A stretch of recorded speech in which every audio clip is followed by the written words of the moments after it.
മഹാരാഷ്ട്ര രാഷ്ട്രീയത്തിൽ ഏറെ വിവാദങ്ങൾക്ക് തിരികൊളുത്തിയ നേതാവാണ് നവാബ് മാലിക്. ഏതാനും മാസങ്ങൾക്ക് മുമ്പ് ബി.ജെ.പിയും ഏകനാഥ ഷിൻഡെ പക്ഷ ശിവസേനയും രാജ്യദ്രോഹിയായി മുദ്രകുത്തിയ ആളാണ് നവാബ് മാലിക്. അധോലോക നേതാവ് ദാവൂദ് ഇബ്രാഹിമുമായി മാലിക്കിന് ബന്ധമുണ്ടെന്ന് ആരോപിച്ചത് ഉപമുഖ്യമന്ത്രി ദേവേന്ദ്ര ഫട്നാവിസ് ആയിരുന്നു. ദാവൂദിന്റെ സഹോദരി ഹസീന പാർക്കറുമായുള്ള ഭൂമി ഇടപാടിന്റെ പേരിൽ കള്ളപ്പണ കേസെടുത്ത് എൻഫോഴ്സ്മെന്റ് ഡയറക്ടറേറ്റ് അറസ്റ്റ് ചെയ്ത് ഒരു വർഷത്തോളം ജയിലിൽ കഴിയുന്നതിനിടെ വൃക്കരോഗ ചികിത്സക്ക് സുപ്രീം കോടതി നൽകിയ താൽക്കാലിക ജാമ്യത്തിൽ മാലിക് ഇപ്പോൾ പുറത്തിറങ്ങിയിട്ടാണുള്ളത്. മഹാരാഷ്ട്ര നിയമസഭയുടെ ശീതകാല സമ്മേളനത്തിന്റെ ആദ്യ ദിവസം തന്നെ നവാബ് മാലിക് ഭരണപക്ഷത്തിരുന്നത് രാഷ്ട്രീയ പൊല്ലാപ്പിന് ഇടയാക്കിയിട്ടുണ്ട്. ബി.ജെ.പിയുടെ കടുത്ത ഭീഷണികൾക്ക് വിധേയനായ ആ മാലിക്കാണ് അജിത് പവാർ നയിക്കുന്ന എൻ.സി.പി വിമതപക്ഷത്തിനൊപ്പം നിയമസഭയിൽ ഇരുന്നത്.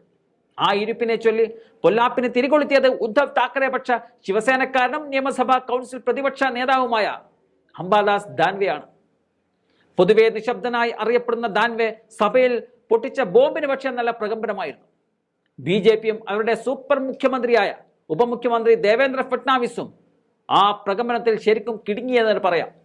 വിമത നീക്കത്തിൽ അജിത് പവാറിന് രേഖാമൂലം പിന്തുണ അറിയിച്ച എൻ.സി.പി എം.എൽ.എമാരിൽ ഒരാളാണ് മാലിക്. ആ മാലിക്കിന്റെ ഭരണപക്ഷ ബെഞ്ചിലെ ഇരുപ്പ് പൊല്ലാപ്പാകുമെന്ന് ബി.ജെ.പിയും ഷിൻഡെപക്ഷ ശിവസേനയും പ്രതീക്ഷിച്ചിട്ടില്ല. പക്ഷേ അപകടം അംബാദാസ് ദാൻവെയുടെ ചോദ്യത്തോടെയാണ് അവർ തിരിച്ചറിഞ്ഞത്. ഒരിക്കൽ രാജ്യദ്രോഹി എന്ന് മുദ്രകുത്തിയയാൾ ഇപ്പോൾ എങ്ങനെ രാജ്യസ്നേഹിയായെന്നതാണ് ദാൻവെയുടെ ചോദ്യം. തങ്ങളുടെ പക്ഷത്ത് ചേർന്നാൽ എല്ലാ കറകളും കഴുകിക്കളയുന്ന വാഷിംഗ് മെഷീൻ ബി.ജെ.പിക്കുണ്ടെന്ന ആക്ഷേപഹാസ്യമാണ് ദാൻവെ തന്റെ ചോദ്യത്തിലൂടെ ആവർത്തിച്ചത്. ചോദ്യം കുറിക്കൊണ്ടു. നവാബ് മാലിക്കിനെ ഭരണപക്ഷത്ത് ഇരുത്തതിനെതിരെ അജിത് പവാറിന് ദേവേന്ദ്ര ഫട്നാവിസ് കത്ത് എഴുതിയിട്ടുമുണ്ട്. കത്ത് മാധ്യമങ്ങൾക്ക് ചോർത്തപ്പെടുകയും ചെയ്തു. രാജ്യദ്രോഹിയായി വിളിക്കപ്പെടുകയും ചികിത്സാർത്ഥം ജാമ്യത്തിലിറങ്ങുകയും ചെയ്ത നവാബ് മാലിക്കിനെ ഭരണപക്ഷത്തിരുത്തിയത് അംഗീകരിക്കാനാകില്ല എന്നതായിരുന്നു ഫട്നാവിസിന്റെ കത്ത്. ഇതിന് ശക്തമായ മറുപടി കത്തുമായാണ് അജിത് പവാർ പ്രതികരിച്ചത്. പാർട്ടി നേതാവാണെങ്കിലും എന്റെ എം.എൽ.എമാർ സഭയിൽ എവിടെ ഇരിക്കണമെന്ന് തീരുമാനിക്കേണ്ടത് താനല്ല, ഗവർണർക്കാണ് അതിന്റെ അധികാരം. നിലവിലെ ഗവർണർ ബി.ജെ.പിയുടേതാണ് എന്ന ഓർമ്മപ്പെടുത്തലാണ് അജിത് പവാറിന്റെ ഭാഗത്തു നിന്നും ഉണ്ടായത്. നവാബ് മാലിക് ചെറിയ നേതാവല്ല. സാമൂഹിക പ്രവർത്തനങ്ങളിലൂടെ രാഷ്ട്രീയത്തിലേക്ക് കടന്നു വന്ന് 1996 മുതൽ മന്ത്രിപദങ്ങൾ കൈകാര്യം ചെയ്ത പാരമ്പര്യം അദ്ദേഹത്തിനുണ്ട്. ആദ്യം കോൺഗ്രസിലും പിന്നീട് സമാജ്വാദി പാർട്ടിയിലും പ്രവർത്തിച്ച ശേഷം 1999 എൻ.സി.പിയിൽ അദ്ദേഹം എത്തിയതാണ്. പവാർ കുടുംബത്തിന്റെ ആകെ വിശ്വസ്തൻ, മുംബൈ നഗരത്തിന്റെ രാഷ്ട്രീയ അടിയൊഴുക്കുകൾ നന്നായി അറിയാവുന്ന ചാണക്യൻ. മാലിക് തൊടുത്തുവിട്ട ശരങ്ങൾ ബി.ജെ.പിക്കും കേന്ദ്ര അന്വേഷണ ഏജൻസികളെ നയിച്ചവരിലും ഒരുപാട് മുറിവുകൾ ഉണ്ടാക്കിയിട്ടുണ്ട്.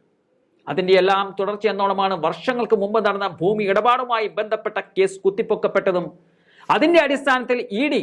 നവാബ് മാലിക്കിനെ അറസ്റ്റ് ചെയ്യുന്നത്. ഇത് കള്ളക്കേസാണെന്ന് എൻ.സി.പിയും ശിവസേനയും കോൺഗ്രസും വിശ്വസിച്ചതിനാൽ അവരാരും മാലിക്കിന്റെ രാജി ആവശ്യപ്പെട്ടില്ല. ശിവസേന പിളർപ്പിൽ ഉദ്ധവ് സർക്കാർ വീഴും വരെ മാലിക് മന്ത്രിയായി തുടർന്നിരുന്നു.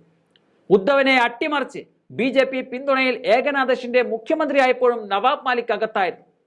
തെരഞ്ഞെടുപ്പുകൾ അടുത്തിരിക്കെ മഹാനഗരത്തിൽ മാലിക്കിന്റെ സാന്നിധ്യം എൻ.സി.പിക്ക് പ്രധാനമാണ്. എൻ.സി.പി പ്രത്യക്ഷത്തിൽ രണ്ടാണെങ്കിലും അകത്ത് എന്തെന്നാർക്കും പ്രവചിക്കാനാകുന്നില്ല. മാലിക്കിന്റെ ജാമ്യവും സഭയിൽ ഭരണപക്ഷത്തെ അദ്ദേഹത്തിന്റെ സാന്നിധ്യ വിവാദവും അദ്ദേഹത്തിനായി തീർത്ത പ്രതിരോധങ്ങളും ചിലതെല്ലാം പറഞ്ഞു വെക്കുന്നുമുണ്ട്.